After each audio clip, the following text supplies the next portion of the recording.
Si Boskin ay marami siyang mga comment dito. Sabi niya, ang Diyos Ama ay iisang Diyos kahit wala ang Spirit at si Kristo. Ang problema kasi dito, Boskin, ay yung pong Elohim, yung pong Diyos sa Old Testament ay hindi singular. So, kung sasabi mo kahit wala yung anak at ang Espiritu, yung Diyos ay iisang Diyos. Kaso lang, sa Biblia ho, yung iisang Diyos, yung Elohim, ay hindi nagsusulo. Plural yon, Brother Gomer. Tama. O kaya nga mahirap po yung inyong sinasabi na kahit wala yung ama at o yung anak. Katulad po nung mababasa natin doon sa Abay, napakahirap naman sabihin, Brother Bosken, na sabi mo kahit wala ang ama at kahit wala ang anak, kahit wala ang Holy Spirit. Ay wag ho tayo masyadong magpakatalino sa ating sarili. Hindi ho ba? Kasi nga, sa entirety ng Bible, mababasa mo ang Holy Spirit eh. Paano mong nasasabi na kahit wala ang Holy Spirit? Ay doon pa lang sa Genesis, nandun na eh, Brother Johnson.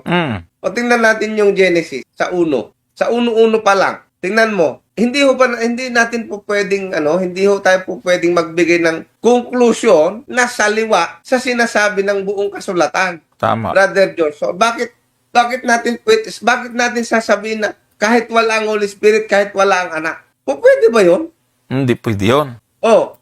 Hindi ho po pwede 'yon, kapatid. 'Yun ay masyado mo lang pinalawak yung imahinasyon mo, pero hindi 'yun sinasang-ayunan ng Biblia. Ay bakit? Kasi magbasa ka ng buong Biblia, ang Holy Spirit nandyan. Bakit mo sasabihin na kahit wala? Ay mas marunong ka pa sa Diyos kapag ka ganon. Hindi ba? Ay pwede naman palang walang Holy Spirit, bakit nandyan pa siya? Wag ho tayong magbibigay ng conclusion na hindi natin kayang panindigan sa banal na kasulatan. Mali. Kahit wala, kaso nga, hindi nga pwedeng wala eh. Ayun na, sabihin niya, hindi, pwede daw na wala. Paano mo nasabi pwedeng wala? Nandyan nga. Hindi po pwedeng wala kasi nandyan. Di ba? Paano tayo nag-isip na pwedeng wala? Hindi ko nabasa yung kanyang comment, Brother Johnson. Baka nagkamali lang ako ng pandinig doon sa sinabi mo. Ang Diyos Ama, ito i-screenshot ko ha. Ang Diyos Ama ay isang Diyos kahit wala ang Spirit at si Kristo. O kita mo nga. Hindi nga pwede yan. O tingnan natin, kapatid ha. Babasahin ko yung 1 John 4:8. Tingnan po natin ha. 1 John 4:8. Pakilagay mo sa screen. Ang hindi umiibig ay hindi nakakakilala sa Diyos sapagkat ang Diyos ay pag-ibig. Okay. Paano naging pag-ibig ang Diyos kung nag-iisa siya? Sino ibibigyan niya? Mabuti kung kasabay na niya yung mga tao at mga anghel. Hindi naman.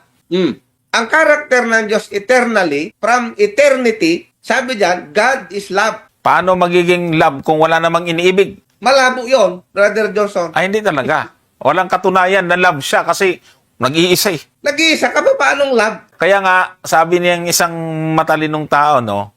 If God is love, of course, there is a beloved. And because there is a...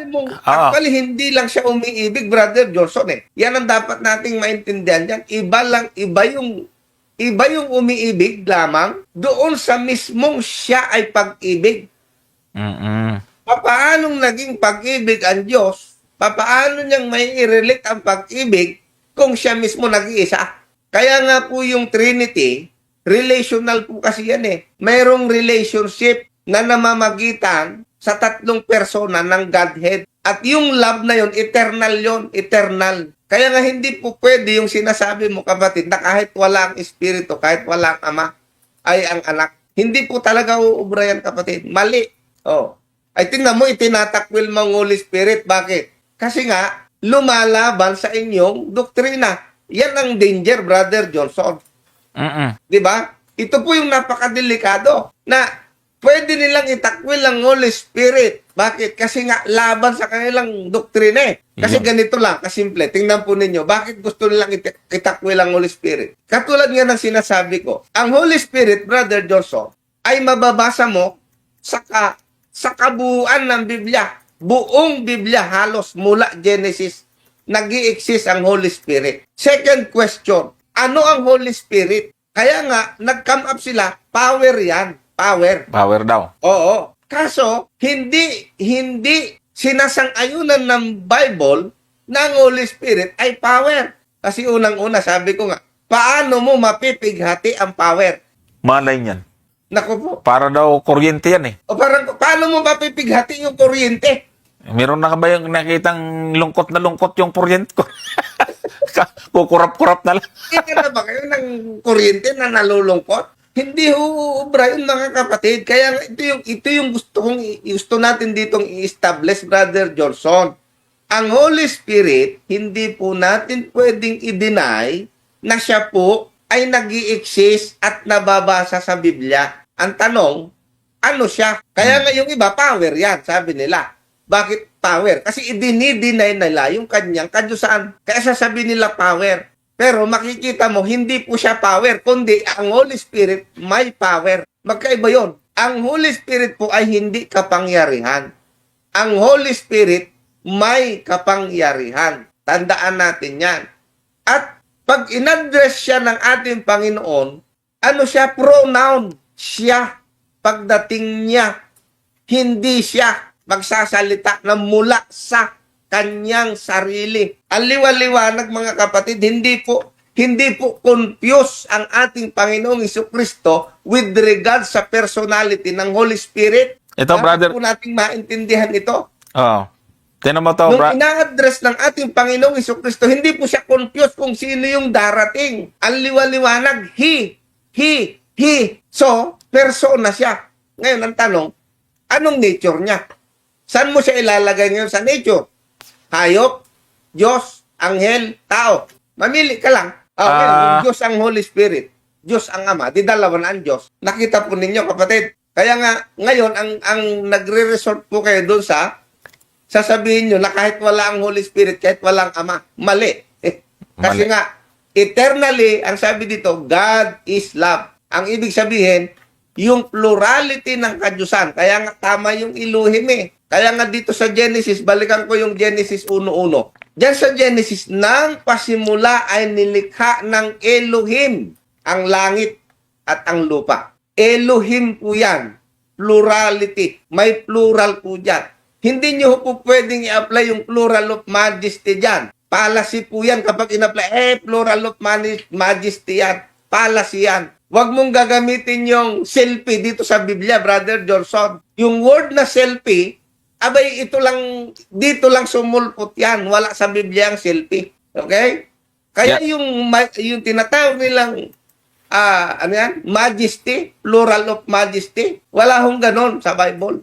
Absent po yan sa Bible, yung plural of majesty. Kaya itong Elohim na sinasabi dyan, talagang plural po yan, hindi yan plural of majesty. Ituloy natin sa 2. Tingnan po ninyo. Maraming comment siya dito, Brother Gomer. Mamaya pagbigyan natin bago tayo matapos. Sabi niya rito, at ang lupa ay walang anyo at walang laman. At ang kadiliman ay sumasa ibabaw ng kalalima. At ang Espiritu ng Diyos. Tapos sasabihin mo, pwedeng wala. Ewan ko, brother, kung ikaw ay nag-iisip ng mabuti.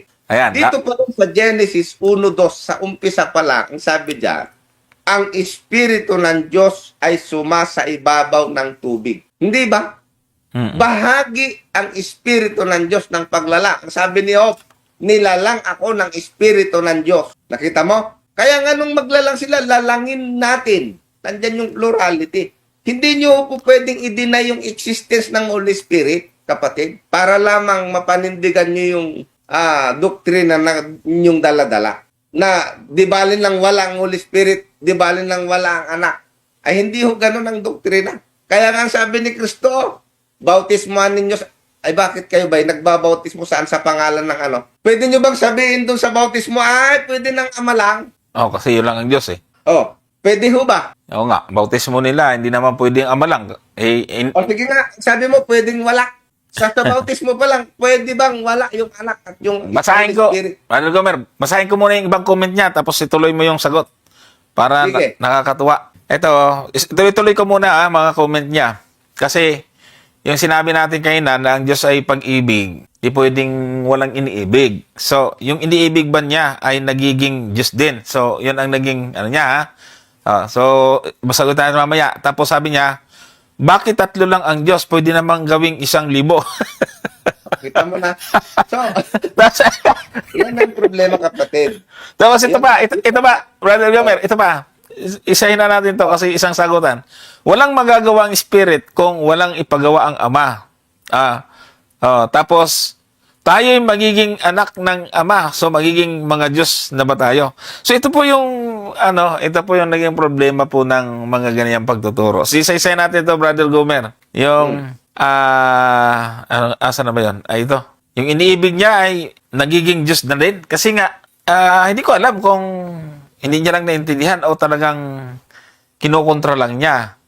Dahil nga sinabi natin, ang Diyos ay pag-ibig. So, ibig sabihin, hindi siya nagsusulo. Yan, iba ho ang naging conclusion niya. Ibig sabihin, yung inibig niya, Diyos na rin. Hindi ganoon, kundi mayroon siyang iniibig ng pasimula. Sino yung nandoon nung pasimula pa? Hindi yung anak eh. Sabi mo kasi wala eh. Eh, pinakita namin, nandoon. Yun. Huwag mong dalhin na, di inibig niya yung tao, di Diyos na rin. Hindi. Ang sinasagot namin, yung sabi mo, kahit wala yung anak at ama, meron eh, nandun nga eh. Kaya nga mayroon siyang iniibig mula sa simula. Sige, Brother Gomer. Yun, tama, kapatid. Mali yung pagkakaunawa mo na yung iniibig ba niya eh, nagiging Diyos din. Parang lumalabas mo ngayon, ang gusto mo sabihin, kailan nag-exist ang Holy Spirit para sa'yo? Parang ganon. Ngayon, yung Holy Spirit, halimbawa, nag-exist siya, co-existence siya ng... Kasi hindi po pwede na Diyos siya na wala yung Holy Spirit. Kasi gusto mong palabasin, kahit walang Holy Spirit, Diyos siya. Para bagang mas magaling pa tayo sa Biblia, pagka ganyan. Ngayon, halimbawa, itong tatlong ito, yung anak, yung Holy Spirit, yung ama, co-exist sila, nag-exist sila, sabay-sabay. Ngayon, ang gusto mong palabasin, yung ama lang ang Diyos. Ngayon, nung inibig niya na yung anak at saka yung Holy Spirit, naging Diyos na rin sila. Yun ang gusto mong tanong. Lalabas kayo, nung hindi niya pa iniibig ang Holy Spirit, hindi pa Diyos. Ay, ang labo-labo naman yung pagkaintindi mo, kapatid. Kaya ko binasa sa iyo yung 1 John 4:8 para patunayan ko sa iyo na ang Diyos ay hindi po siya nagsusulo na katulad nung sinasabi po ninyo na absolute one. Kasi hindi siya po pwedeng pag-ibig kung siya ay absolute one. Okay? Yun kasi ang karakter ng Diyos. Pag-ibig po kasi ang Diyos. Ngayon, nung wala pa siyang creation, wala pang sanlibutan, wala pang mga anghel, paano ngayon siya naging love kung wala naman pala siyang kasama? Yan ang gusto kong ipaintindi sa'yo kung bakit ko binasa yung 1 John 4:8. Hindi ibig sabihin na kapag ikaw ay tao, inibig ka ng Diyos, magiging Diyos ka na rin. Hindi ho ganun yun, kapatid. Pwede raw 1,000 eh. Tapos, yan na naman ang problema mo, pwedeng 1,000. Mali kasi, kapatid. Yan ang problema kung ang pag-aaral nyo ng kadyusan ay napaka-limited. Bakit? Kasi po, ang pagiging Diyos may attribute. May attribute, kapatid. Kaya kung makakakita tayo ng 1,000 na katulad ng attribute ng Diyos, pwede. Hindi nalilimitahan. Ang problema, kung ang pag-uusapan natin, kapatid, ay Biblia, wala hong ibang pumasa sa attribute ng pagiging Diyos, kundi yung Ama, yung Anak, yung Espiritu. Baka hindi naman niya alam yung attribute na tinutukoy natin. Ay, ipaliwanag mo nga, Brother Johnson. Kung anong ibig sabihin ng attribute. So, okay? Ibig sabihin niya, pagiging Diyos. O sige, para maintindihan mo, bakit 3 lang? Ay, tama ka naman. Pwede namang 1,000. So, tama, Brother Gomer, ipaliwanag ho natin. Pwede naman talaga 1,000 kung papasala at nasa kanya yung attribute ng Panginoon.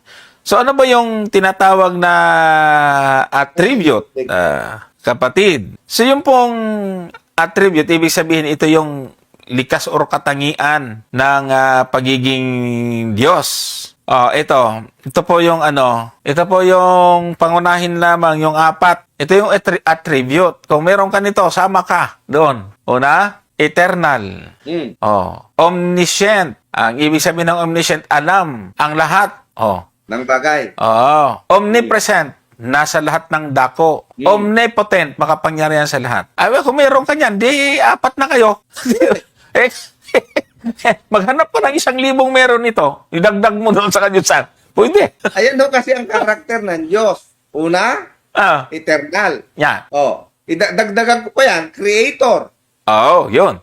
Ang Diyos, manlalalang. Actually, hindi lang ito. Teka lang ha. Huwag dagan natin. Ang Diyos ho, manlalalang. Ngayon, maghanap ka sa Biblia ng 1,000 na manlalalang. Wala hong ganon. Kundi, sa Biblia ho, 3 lang po ang itinuturo ng Biblia na manlalalang. Ama, Anak, Banal na Espiritu. Kaya pala, doon sa Genesis pa lang, mababasa na natin, ang sabi ng Biblia, lalangin natin. Yung natin, pwedeng pang 2, pwedeng pang 3, pwedeng pang 4, pwedeng pang 1,000. Di ba? Oo. Pero ngayon, bakit 3 lang? Kasi nga, pag pinag-aralan po natin ang buong Biblia, kapatid, 3 lang ang binabanggit ng Biblia na manlalalang. Yung Ama, yung Anak, yung Holy Spirit. O, ngayon, all-knowing, yung alam ang lahat ng mga bagay. 3 lang din yan. Holy Spirit, yung Ama, yung Anak. O, ngayon, aywan ko, kung patunayan mo nga na ang Anak ay all-knowing, alam lahat ng ating Panginoon, lahat ng bagay. Naman. Sabi nga ni Apostol Pedro alam mo ang lahat ng bagay. Ang Holy Spirit naman, ang sabi naman doon sa Korinto, nalalaman niya ang malalalim na bagay ng Diyos. So, makikita mo dyan kapatid, yung character na yon, yung pagiging all-knowing, nasa 3 yan, nasa Ama, nasa Anak, nasa Holy Spirit. Yung omniscient, yung omnipotent, makapangyarihan sa lahat. Ay lahat po yan makapangyarihan sa lahat. Omnipotent sila lahat. Eternal lang Ama, eternal lang Anak, eternal lang Holy Spirit. Wala na ako kayong makikita 1,000 na ganyan or maidadagdag man lang na isa. Kung Biblia ang pag-uusapan, Brother Johnson. Yan po yung tinatawag na attribute para wag po kayong makonfuse. Ayan. Totoo yan, Brother Gomer. Actually, meron pong ilan pa sa mga attribute ng Panginoon. Ipakita ko sa iyo ha. Iuna lang yung pangunahin lang po yung 4. Pero sa patuloy na pag-aaral ay meron pong nadagdag po dito, no? Ano yung eternal, omniscient, omnipotent, omnipresent. Meron pang tinatawag na immutable, hindi nagbabago. Kasi ayan may mga talata eternal, awit 92, omniscient, Hebreo 4:13, omnipotent, Apokalipsis 19:6, omnipresent, Jeremias 23:24, immutable, hindi nagbabago, Malakias 3:6, self-existent, walang pinagmulan. Siya yung ako nga, Exodus 3:14, independent, hindi nakadepende sa nilikha. Ayan. So, pag sinabing independent, hindi nakadepende sa nilikha. Yung pong 3 ay, ano po sila? Hindi po nakadepende sa nilikha. Yung pong sinasabi na binasa natin kanina na hindi nagsasalita muna sa kanyang sarili, ay hindi nangangahulugan na hindi sila independent, kundi nandoon yung kanilang unity. Oo, yung pagkakaisa yon. So, hanap ka, Brother Ken, ng may ganitong katangian. Dagdag mo na sa Diyos para hindi na isa Diyos mo, 1,000 na. Pwede naman, payag ka naman pala So, ganyan yung pag-aaral, kapatid. Pero, Brother Bosken, salamat. Lagi ka namang suki namin. At sanay ka naman sa aming pagsagot. Hindi ibig sabihin ay galit kami sa iyo o naiinis. Hindi naman tayo galit. Hindi. Ano lang namin, pinapasaya lang po natin.